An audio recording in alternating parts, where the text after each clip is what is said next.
자, 오늘 증거할 본문 말씀을 봉독하도록 하겠습니다. 요한복음 4장 3절에서 끝절 24절까지 말씀인데 너무 길어서 19절서부터 읽고 그리고 말씀 중에 하나씩 살펴보는 것으로 하겠습니다. 여자가 가로되 주여 내가 보니 선지자로소이다.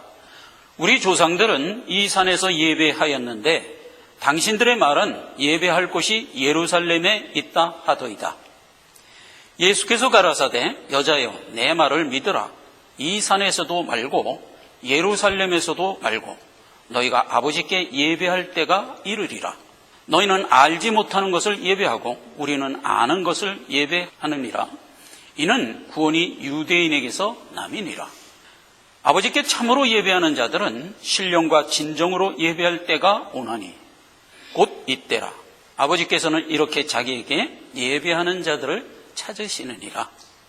24절 하나님은 영이시니 예배하는 자가 신령과 진정으로 예배할지니라. 아멘. 초대 유대 사역 그 두 번째 시간으로 은혜를 받고자 합니다. 자, 예수님이 지금 가나에서 물이 변화의 포도주 되는 역사하고 예루살렘으로 내려오셨어요. 그래서 1년을 머물면서 구원과 관련된 교훈을 네 측면에서 선포를 하고 다시 갈릴리로 돌아가는 과정에서 지금 마지막 네 번째 단계인 예배에 대한 내용을 가르쳐주고 지금 다시 갈릴리로 가려고 하고 계시는 겁니다. 네 측면이 뭐였었죠? 성전을 정화했어요. 너희가 나를 십자가에 달라. 그리하면 너희를 구원하고 너희가 구원을 받으리라. 이런 말씀을 했던 거고요. 니고데모에게 만나서 구원이 무엇이냐 하는 것에 대하여 영적 실상을 가르쳐줬고 그것을 인치는 예수님의 세례를 보여주셨어요. 그리고 나서 다시 갈릴리로 가는 여정에서 지금 어디를 거치게 돼 있어요? 사마리아를 거쳐서 다시 갈릴리로 가는 과정에 있단 말이에요. 야곱의 우물이 있던 자리까지 와서 행로의 곤에서 우물가에 앉아서 잠시 쉬고 제자들은 음식 구하러 동네로 내려가고 그때 누가 와요? 투가성 여인이 물길로 오다가 예수님을 만납니다. 자, 요 만나는 사건을 통해서 예배에 대한 영적 실상을 이제 가르쳐주는 것으로 되어 있는 사건입니다. 수가성 여인이 이제 물길로 오자 예수님이 그 여인에게 한마디 하지요. 물 한 그릇 좀 주시오. 이렇게 얘기를 했단 말이에요. 사마리아인이 이제 거기서 얘기를 합니다. 보아하니 유대인이신 것 같은데 어떻게 나한테 물을 달라 하나이까? 지금 사마리아 사람하고 유대인은 서로 상종하지 않는 관계로 수백 년을 살아왔어요. 그래서 이제 그걸 좀 살펴볼 거예요, 좀 이따. 예수님이 거기서 니고데모에게 했던 구원의 실상에 대한 얘기를 다시 한번 해주죠. 내가 누군지를 알았다면 오히려 네가 나에게 생수를 달라 하였을 것이다. 이렇게 얘기를 해서 지금 예수님이 우리에게 영생의 생명수를 줄 수 있는 구원자라는 얘기를 슬쩍 암시해주고 있습니다. 10절에서부터 이 얘기를 하죠. 예수께서 대답하여 가라사대 내가 만일 하나님의 선물과 또 네게 물 좀 달라 하는 이가 누군 줄 알았다면 네가 그에게 구하였을 것이요 그가 생수를 너에게 주었을 것이다. 그러면서 이제 생수에 대한 얘기를 쭉 해주죠. 이 생수를 마시는 자마다 영원히 목마르지 않을 생수를 줄 것이다. 이렇게 얘기를 했던 거예요. 그러니까 이제 그 여자가 그러면 나에게도 그 생수를 주어 먹게 좀 해 주십시오. 그러니까 이제 예수님이 남편 데려와라. 여자가 전 남편이 없습니다. 그때 예수님이 그 여자의 일상을 구원이 꿰뚫는 얘기를 하죠. 맞다. 네가 남편이 5이 있었는데 지금 있는 남편도 내 남편이 아니다. 이렇게 얘기하니까 이제 여자가 깜짝 놀라고 오호 이제 보니 선지자시군요.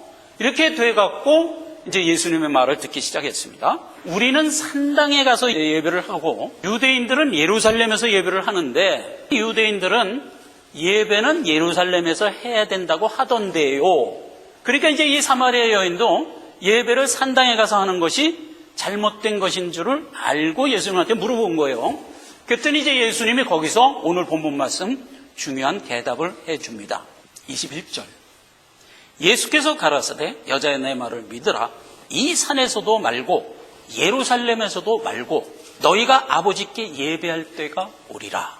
우리는 아는 것을 예배하고 본받지 못한 자들은 알지 못하는 것을 예배한다. 이런 의미심장한 얘기를 해줍니다.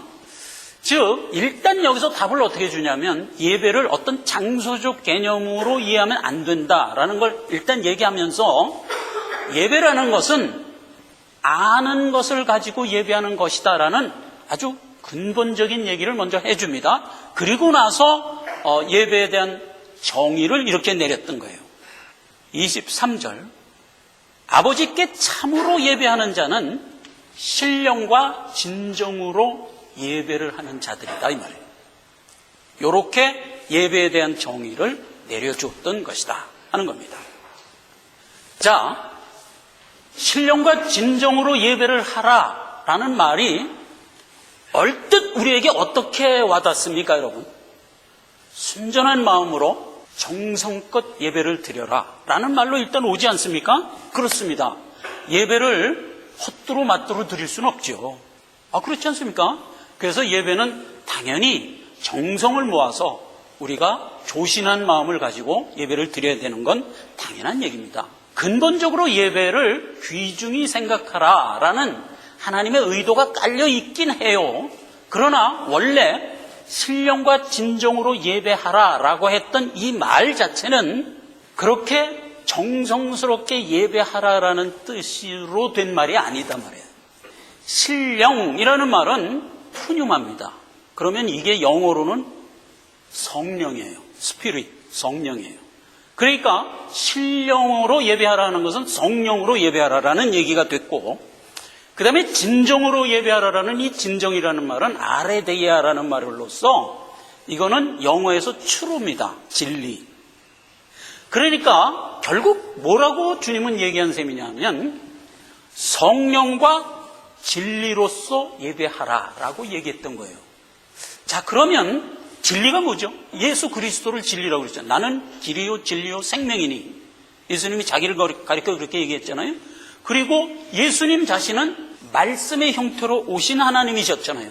즉 진리라는 것은 말씀이란 말이에요. 그렇죠? 말씀이란 말이에요. 그러니까 예배는 어떻게 드리느냐? 성령과 말씀으로 예배를 해야 된다고요. 그게 참 예배라고요. 우리는 구원받은 자로서 누구나 다 성령이 내 안에 내주하고 있어요. 그래서 산 자가 되어 있어요. 영생 가진 자가 되어 있어요. 예배라는 것은 산 자가, 영생을 이미 가진 자가 하나님이 주시는 말씀의 은혜를 받는 것, 이게 예배란 말이에요. 이게 예배란 말이에요. 그런데 그 예배를 굳이 성령과 말씀으로 예배를 해라라고 정확하게 기록을 하질 않고 신령과 진정으로 예배하라라고 한 소위를 알란 말이에요. 왜 그렇게 얘기를 했을까? 그렇게 산 자의 예배는 우리가 정성을 들여서 사모하는 마음으로 드리지 않으면 안 되기 때문에 오히려 그렇게 의역을 했던 거예요. 이 얘기는 로마서 12장에 가면 예배에 대한 아주 분명한 정의가 이렇게 내려져 있습니다. 로마서 12장 1절에 보면 그러므로 형제들아 내가 하나님의 모든 자비하심으로 너희를 권하노니 너희 몸을 하나님이 기뻐하시는 거룩한 산제사로 드리라. 이는 너희의 드릴 영적 예배니라. 이렇게 해서 예배를 정의하고 있어요. 자, 이 얘기도 같은 얘기예요. 자, 보세요. 너희의 몸을 거룩한 산 제사로 하나님께 드리래요. 자, 그러면 이게 약간 주술적으로 들리잖아요. 우리의 몸을 제물이 되어 하나님께 드려라 이렇게 들리는데 원래 이 말은 너희가 산자로서 하나님께 예배하라 이런 뜻이에요. 너희의 몸을 산제사로 드리라 이렇게 따로따로 얘기하지 말고 이걸 묶어서 너희 살아있는 자로서 예배하라 이런 뜻이에요. 그러니까 도로 아까 얘기한 지금 신령과 진정으로 예배하라는 그 얘기예요. 그러면서 결론이 뭐죠? 이것이 너희가 드려야 할 영적 예배니라 이렇게 돼 있는 거예요. 자, 그래서 이 영적 예배가 무슨 의미일까? 당연하지요. 산자로서 하나님이 주시는 말씀 갖고 은혜 받는 것, 이게 영적 예배잖아요.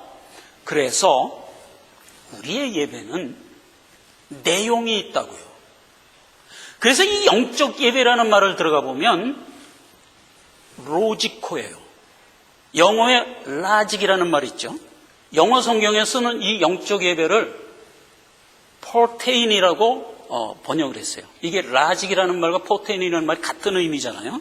논리적인, 합리적인 이런 뜻이라고요. 그러니까 영적 예배라는 히브리어가 로지코라고요. 그 로지코라는 말이 영어화된 게 라직이라고요. 이게 논리적인, 합리적인 이런 뜻이라고요. 무슨 얘기예요? 내용 가지고 합리적으로 하는 어떤 행위잖아요. 내용 없이 하는 게 아니잖아요. 그러니까 우리가 드려야 할 예배는 반드시 정성과 어떤 열성으로만 서 있는 게 아니고 무엇이 반드시 있어야 된다?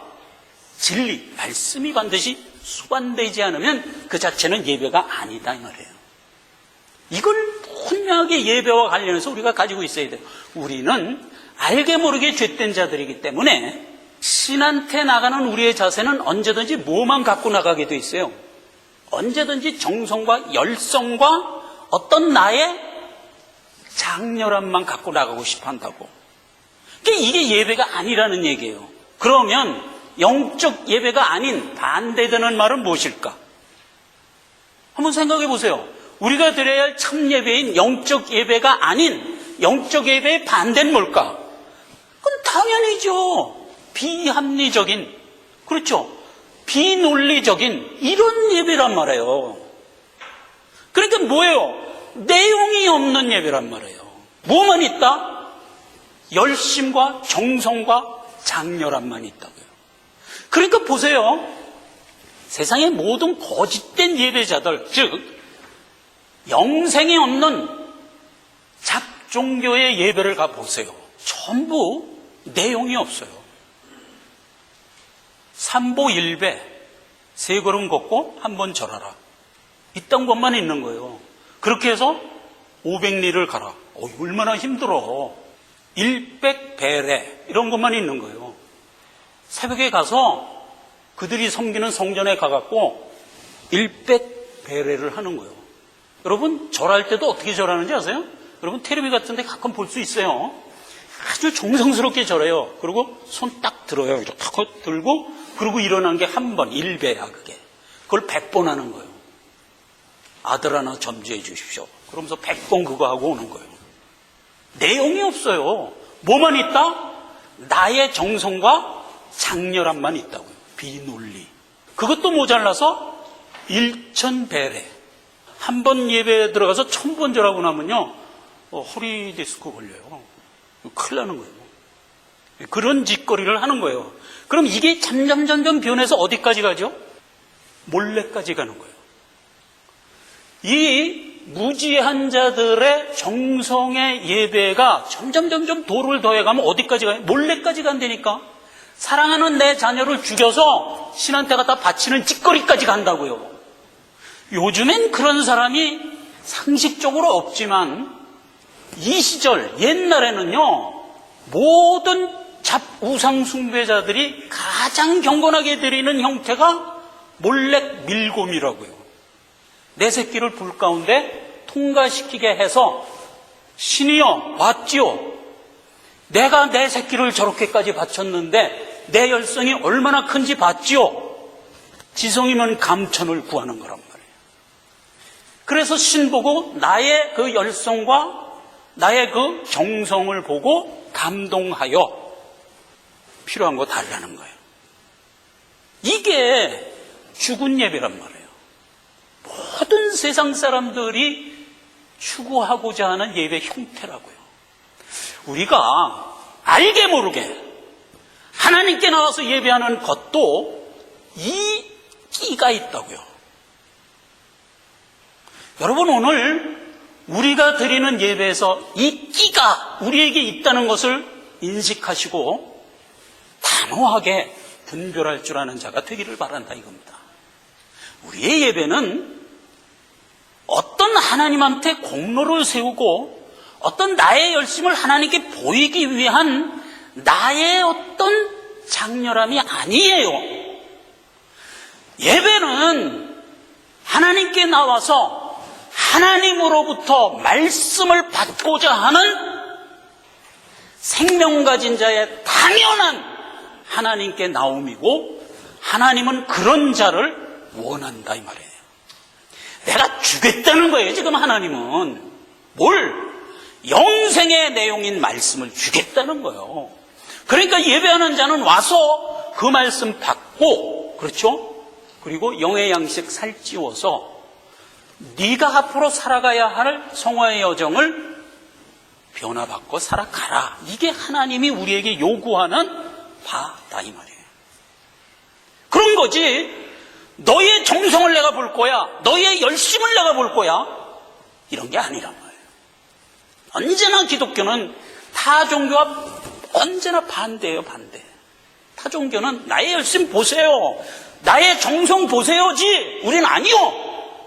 나의 이 죄된 것을 하나님께 다 가지고 나왔습니다지. 우리가 줄 거는, 하나님께 줄 건 정성이 아니라 나의 허물과 모든 버려야 할 것들 갖고 나오는 거야. 주섬주섬 갖고 나와서 내려놓고, 하나님 나 왔어요. 그러니까 하나님 언제나 우리에게 하는 얘기예요. 내가 받을 제사는 너희가 갖고 온 죄다 이 말이에요. 너희가 갖고 온 상한 심령이다 이 말이에요. 그걸 내가 예배로 받겠다 이거예요. 까꾸로라니까. 그리고 하나님이 거기에 생수를 주는 거예요. 우리가 그 생수 받고 은혜 받고, 그렇죠? 남은 한 주를 또 사는 거예요.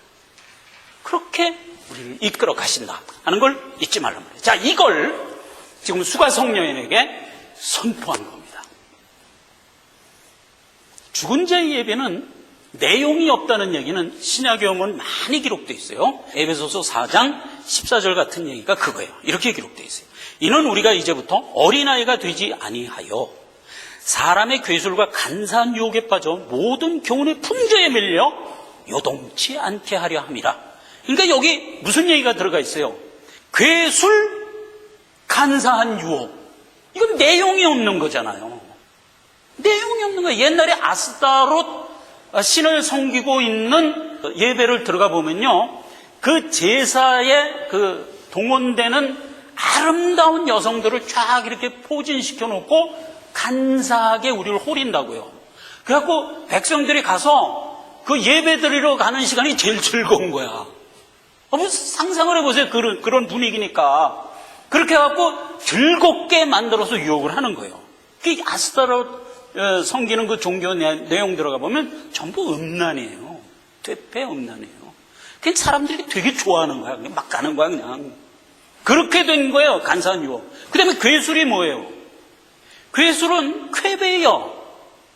주사위 노름이라니까. 툭 불려서 육이 나오면, 야, 육으로 가래? 그럼 끝이지. 무슨 내용이 있어, 거기. 괴술이라는 말은 내용이 없다는 가장 강력한 단어예요. 그러니까 세상 사람들이 드리는 예배 형태는 언제나 내용이 없어요, 내용이. 예배를 드릴 때마다 우리에게 알게 모르게 이런 끼가 있어요. 우리가 이 시간 확 뽑아버리란 말이에요.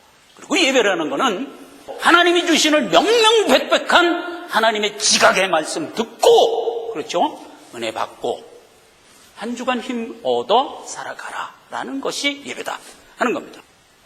거짓 예배를 드리는 자들이 어떤 형태로 우리에게 지금 놓여져 있는가 하는 것이 신명기 23장에 가면은 몇 가지 사례를 우리에게 줬어요. 모세가 느보산 있는 데를 갑니다. 그러니까 한번 지도 볼까요? 광야에서 헤매다가 여기까지 와서 느보산에서 이제 마지막으로 가나안, 이거 요단강 건너가면 여기가 가나안이잖아요. 그래서 여기를 들어가기 위해서 여기 다 모여 있는 겁니다. 모세가 거기서 마지막 고별 설교를 합니다. 그때 그 고별 설교에서 이런 말을 한 게 있습니다. 신명기 23장 3절을 하나 읽겠습니다. 암몬 사람과 모압 사람은 여호와의 총회에 들어오지 못하리니 그들에게 속한 자는 10대뿐 아니라 영원히 여호와의 총회에 들어오지 못하리라. 이렇게 돼 있고요. 8절에 가면 에서의 자손은 3대 이후에나 여호와의 총회에 들어올 수 있다. 이런 의미심장한 얘기가 있고요. 그 다음에 레위기 18장에 가면 아주 음란하게 살아오는 가나안 족속의 행태가 쫙 18장에 기록되어 있고, 그 18장을 끝내면서 24절에 이렇게 기록하고 있어요. 너희는 이 모든 일로 더럽히지 말라. 내가 너희의 앞에서 쫓아내는 족속들이 이 모든 일로 인하여 더러워졌고 그 땅도 더러워졌으므로 내가 그 악을 인하여 보라고 그 땅도 스스로 그 거민을 토하여 내느니라 해서, 가나안에 들어가면 가나안에 있는 7 족속을 모조리 다 죽여라, 이런 명령을 내리고 있어요. 이게 다 이제 모세가 준 명령인데, 자 보세요. 이스라엘이 이제 다윗에게 복을 줘갖고 다윗이 큰 왕국을 이루고 살고 있어요. 그래서 왕국을 이루고 그 왕국을 누구에게 물려줘요? 솔로몬에게 물려줬단 말이에요. 근데 솔로몬이 그 왕국을 받아갖고 잘 자기 아버지 다윗처럼 나라를 이끌어 갔으면 참 얼마나 좋겠어요. 근데 초반전엔 잘 이끌어 가다가 후반전에 와서 완전히 배도를 해버려요. 그래서 그 배도하는 장면이 얼마나 심각하게 배도했는가를 한번 보자고요. 열왕기상 11장 1절부터 보면 솔로몬 왕이 바로의 딸 외에 이방의 많은 여인을 사랑하였으니 곧 모압과 암몬과 에돔과 시돈과 헷 여인이라. 왕은 후비가 700이요 빈장이 300이라. 왕비들이 왕의 마음을 돌이켰더라. 이는 시돈 사람의 여신 아스다롯을 쫓고 암몬 사람의 가증한 밀곰을 쫓음이라. 이런 짓거리를 했다고요, 솔로몬이. 우리가 이제 천국 가서 난 이게 제일 큰 의문이야. 솔로몬이 이 잠언도 짓고 이제 시편도 짓고 해서 아주 훌륭한 교훈을 우리에게 성경을 통해서 남겼어요. 그런데 솔로몬의 말로는 이렇게 살았어요. 그러면 솔로몬이 과연 믿는 자였을까 하는 의문이 생길 정도예요. 그래서 이제 천국 가면 솔로몬이 있을까 없을까? 난 가서 그것부터 확인해 보고 싶어, 사실은. 자, 여러분 보세요. 여기 그랬죠? 모압과 암몬 사람을 아내로 취하고 그 다음에 에돔과 시돈과 헷 여인을 아내로 취했대요. 근데 그것도 한두 명이 아니라 1000명을 취했다고요. 그렇게 하고 하는 짓거리는 뭐까지 갔다? 밀곰까지 갔다니까. 아까 얘기한 몰래 자녀를 불태워서 죽이는 그런 예배 형태까지 갔다고요. 그러면 이 솔로몬은 완전히 우상숭배를 하는 자리까지 떨어진 거예요. 그렇게 떨어진 거예요. 그런데 지금 솔로몬이 취한 모압과 암몬은 모세가 뭐라고 얘기를 했었다고요? 신명기 23장에 모압과 암몬 족속은 영원히 구원받지 못한다, 이렇게 얘기했잖아요. 그러니까 완전 무결한 불신 사단 마귀 족속이라고요. 암몬과 모압 족속이. 왜 이렇게 암몬과 모압 족속이 그렇게 떨어졌냐면 이스라엘 백성을 발람을 꾀어서 행음하게 하여 멸절시키려고 시도했던 자예요. 그래서 하나님이 암몬과 모압 족속은 아주 불신자의 전형적인 족속으로 치부를 해버려요. 그런 그 암몬과 모압 여인을 수백 명을 데려다 아내를 삼았단 말이에요. 누가? 솔로몬이. 그 다음에 누구예요? 에돔은 3대 이후에나 총회에 들어올 수 있다 할 정도의 악한 사람이었어요. 에돔이 일대, 그 다음에 에돔의 아들이 엘리바스의 아들이 누군지 아세요? 아말렉.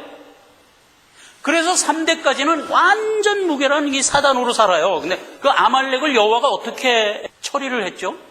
내가 대대로 아말렉과 싸워서 진멸하리라 그래갖고 모세와 여호수아를 통해서 진멸시켰을 때 어떻게 진멸했어요? 모세가 손을 들면 아말렉이 죽고 내리면 아말렉이 이기고 해갖고 하루 종일 모세의 손을 들게 해갖고 아말렉을 진멸했던 거 아니에요. 그렇게 악한 족속이 에돔족이었다고요. 근데 그 에돔족의 여인들을 데려다가 수백 명을 또 아내로 삼은 거예요. 또 하나, 시돈과 헷, 이게 뭐예요? 가나안 7 족속의 족속 중에 하나잖아요. 헷 족속, 그렇죠? 가나안 족속, 히위 족속, 헷 족속, 브리스 족속, 기르가스 족속, 아모리 족속, 여부스 족속, 이렇게 7 족속이잖아요. 그 7 족속들이 어떻게 살았다는 거예요? 레위기 18장 같이 살았다고요. 레위기 18장 늘 얘기하지만 차마 제 입으로 못 얘기합니다. 가서 읽어보세요. 그렇게 살면은 그게 바로 불신자의 삶이에요. 지금 오늘날 거의 지금 레위기 18장 같은 식으로 살아가는 세계화 돼 가고 있어요. 점점 그렇게 돼가고 있어요. 비근한 예로 영국이 그렇게 살고 있어요. 지금 동성애 허용하는 법안을 통과한 나라들이 다 지금 레위기 18장 같이 살고 있는 거예요. 미국만 해도 샌프란시스코 주변이 지금 레위기 18장 같이 살고 있어요. 그러면 그건 이제 완전히 끝간데까지 간 거예요. 전세가 그렇게 가면 주님 재림할 거예요. 그렇게 된 거예요. 그런데 이 가나안 족속이 그렇게 살았다고요. 그래서 조금 전에 제가 주보에 쓴 말미에 쓴 말이 바로 그거예요. 그렇게 삶으로 저들을 진멸하라고 했던 것이다, 이 말이에요. 그랬는데 솔로몬이 그 족속의 여인들을 또 수백 명을 데려다가 아내를 삼았다니까요. 그리고 아까 얘기한 대로 내용 없는 예배를 드려서 끝간데없이 가는 그 내용 없는 예배 끝까지 갔다고요. 어디까지 갔어요? 몰래까지 갔다고요. 그 솔로몬이 한 짓거리예요. 그랬더니 하나님이 솔로몬에게 어떤 징벌을 줘요? 다윗이 내게 물려준 나라를 쪼개서 반으로 잘라주겠다. 이렇게 돼갖고 그때 북이스라엘과 남유다로 갈리죠. 그러면서 한 얘기가 뭐예요? 네 때에 당장 하고 싶지만 네 선조 다윗과 내가 언약한 게 있기 때문에 그렇게 못하고 네 아들 때 가서 그렇게 할 거야. 그렇게 해갖고 아들 때 르호보암 때 와서 갈라버리죠. 갈라진 게 북이스라엘과 남유다로 갈린 거예요. 그래서 그때 북이스라엘을 여로보암이라는 그 에브라임 지파의 사람이었어요. 여로보암이. 그리고 여로보암을 시켜서 10지파를 규합해갖고 북이스라엘을 만들어요. 그리고 솔로몬의 아들은 2지파, 베냐민 지파하고 유다 지파만 해갖고 유다가 돼요. 그게 이 지도예요. 요게 북쪽에 여로보암이 만든 북이스라엘. 그 다음에 남쪽에 솔로몬의 아들이 쪼그라붙어갖고 이렇게 유다라는 나라가 된 거예요. 그렇게 둘로 나뉘어요. 그래서 무려 한 350년간을 원수처럼 서로 싸우면서 지내요. 그렇게 싸우면서 지내는데 이 여로보암이 북이스라엘을 짓고 나니까 예배를 드리러 예루살렘으로 내려올 수가 없잖아요. 그러니까 이놈이 단이라는 지역 산에 가서 예배초소를 하나 만들었어요. 사마리아를 수도로 하여 살면서 단이라는 곳에 가서 예배초소를 만들었는데 어떻게 만드냐? 성경에 보면 그렇게 돼 있어요. 금송아지 2마리를 만들어 갖고 이것이 너희를 구원한 신이라 와서 예배하라 라고 했던 여로보암이에요. 그러니까 북이스라엘은 완전히 우상숭배의 나라가 돼갖고 350년을 지속하다가 하나님이 도저히 안 되겠다 해갖고 아수르에 보내갖고 아수르 열강을 보내서 멸망을 시켜버렸어요. 그래가지고 그때 멸망이 된 북이스라엘 백성들이 아수르 민족하고 완전히 섞여서 살면서 그때 완전히 이방화 돼버리고 말았어요.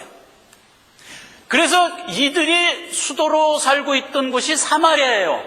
그래서 북이스라엘 사람들을 유다인들이 뭐라고 지칭하냐면 사마리아 것들 그렇게 얘기했던 거예요.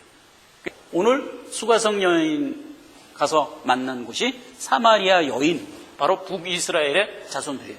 근데 이 북이스라엘 자손들은 그때 아수르에게 멸망당하고 나서 수백 년간을 아수르 민족하고 섞여서 살면서 완전히 이방화돼 갖고 원래 10지파인데 지파를 찾아볼 수가 없게 만들 정도로 이방화돼 버렸어요. 그러니까 루벤 지파, 무슨 갓 지파, 뭐 단 지파, 무슨 아셀 지파 이런 것들이 스불론 지파 이런 것들이 다 이제 찾아볼 수가 없는 거예요. 그러니까 그냥 이스라엘 사람인지 아수르 사람인지 모르게 돼버린 거예요. 그리고 이들은 항상 산당에 가서 예배를 하는데 산당에 있는 예배가 뭐예요? 금송아지 앞에 놓고 밤낮 예배하는 거야. 그러니까 유대 사람들이 저것들은 금수다. 서로 상종하고 말도 하지 말라. 이렇게 했던 거예요. 유다는 뭐 잘났나요? 솔로몬 한 짓거리 봤죠. 형편없었단 말이에요. 그러니까 하나님이 결국은 바벨론에게 보내서 멸망을 시켜버렸어요. 그랬는데도 유다는 하나님이 왜 끌고 가죠? 다윗에게 언약했잖아요. 네가 범죄를 하더라도 끊어내지 않겠다. 이런 언약을 하나님이 했단 말이에요. 저것들을 다 진멸해야 되는데 내가 너의 범죄를 하더라도 안 끊어내겠다. 어쨌거나 그래가지고 그렇게 지독한 죄를 짓는데도 하나님이 못 끊고 계속 이끌어가는 거예요. 그래갖고 거기서 끝내 누가 나와요? 예수 그리스도가 나오기까지 이끌어가요. 그래서 이제 바벨론의 70년간 포로생활을 끝내고 다시 돌아옵니다. 하나님의 은혜로 돌아와서 무너졌던 예루살렘 성을 수축하러 이제 왔어요. 그때 북에 살고 있던 사마리아 사람들이 그 에스라 선지자한테 웁니다. 꾸역꾸역 와갖고 너희 뭐 성전 다시 지러 왔다며 우리도 좀 껴주라 이렇게 된 거예요. 그러니까 이제 그때 에스라 선지자가 단호하게 거절하죠. 너희들 다 이방화 돼갖고 무슨 성전 짓는데 안 돼. 그러고 딱 노했단 말이에요. 그랬더니 북이 사람들이 신경질이 나갖고 메대와 바사 왕 아닥사스다 왕한테 투서를 해버렸어. 유대 사람들 와서 여기 성전 지으면 다시 강성해져갖고 당신네 나라 되를 먹을 수도 있어. 그러니까 취소시켜 주시오 하고 투서를 했어. 그래갖고 아닥사스다 왕이 투서 받고선 중단을 시켜버렸네. 그러니까 기껏 와서 성전 질라려다 중단당한 거야. 누구 때문에? 사마리아 사람들 때문에. 그러니까 그때 이제 더 신경질이 나왔고 아예 저것들하고는 개만도 취급하지 못하게 하자. 아예 그렇게 돼버린 거예요. 그래갖고 이제 사람은커녕 개만도 못한 그런 이제 상대로 취급하면서 수백 년을 살아와서 예수님이 오시게 될 때까지 그 상태로 산 거예요. 지금 수가성 여인이 예수님이 와서 야 여인이요 물 기를 때 나 물 한 잔만 주시오. 이 말 툭한 거야. 그랬더니 여자가 깜짝 놀란 거야. 아니 어떻게 유대인이 나한테 말을 거냐? 이렇게 된 거예요. 그 분위기를 아시겠죠? 그렇게 됐던 얘기란 말이에요. 지금 예수님이 갈릴리 지역인 여기에서 물이 변해 포도주 되는 역사 했던 거 아니에요? 그리고 내가 예루살렘으로 내려가서 1년간 어떤 교훈하고 다시 올라올래. 그리고 예루살렘에 내려갈 때 어떻게 내려왔을까? 원래 제대로 내려오면 사마리아 거쳐서 내려와야 되잖아요. 근데 사마리아 사람들은 상종을 안 하니까 이렇게 안 내려오고 요단강변을 따라서 멀리 우회해서 예루살렘 갔던 거예요. 예수님이 태어났을 때가 베들레헴에서 태어났죠. 베들레헴이 여기예요. 예루살렘 바로 밑에 베들레헴에서 태어났는데 헤롯이 2살 이하 어린이 다 죽인다 그러니까 하나님이 야 도망가라. 그래갖고 애굽으로 도망가죠. 그러니까 헤롯 죽었다. 다시 와라. 그러니까 다시 왔죠. 왔는데 헤롯 대신에 아킬레오가 요 지역의 왕이 돼 있다.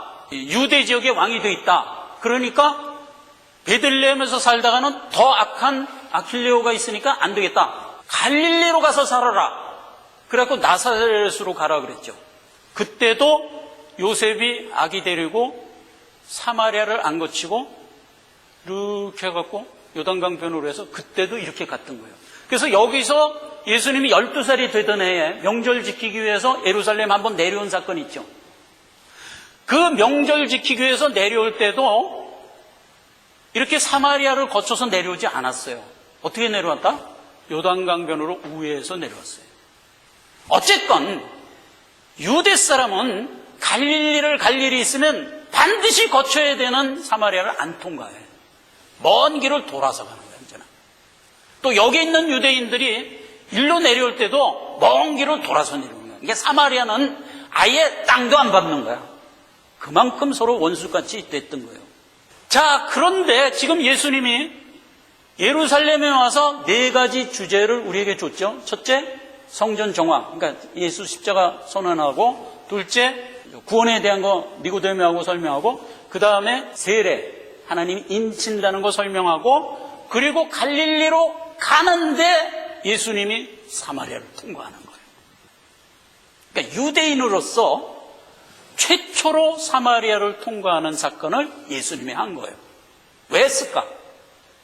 사마리아를 구원하려고. 그래서 요한복음 4장에 보면 이렇게 돼 있어요. 여자가 물동이를 버려두고 내가 메시아를 만났다. 그래갖고 동네로 뛰어내려가서 동네 사람들한테 알렸어. 여보시오.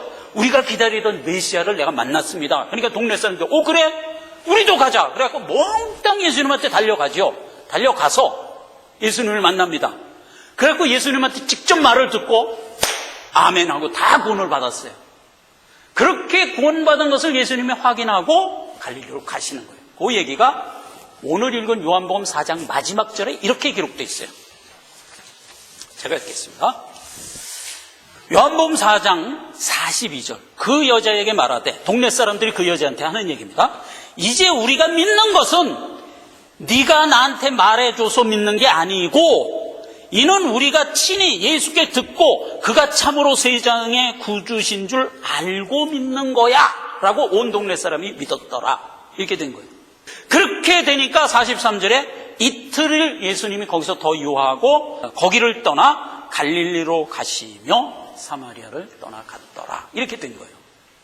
자, 그래서 예수님이 유대 초기 사역을 1년간 마치고 다시 갈릴리로 들어가셨다 하는 것이 유대 초기 사역 1년간의 내용이에요. 솔로몬이 뭘 실수를 했어요? 예배를 열심과 정성으로 드리는 일로 실수를 했어요. 그런 실수 우리 하지 말자 이거예요.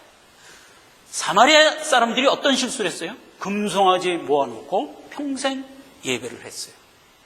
그런 실수 우리 하지 말자 이거예요. 우리의 예배는 어떤 거냐?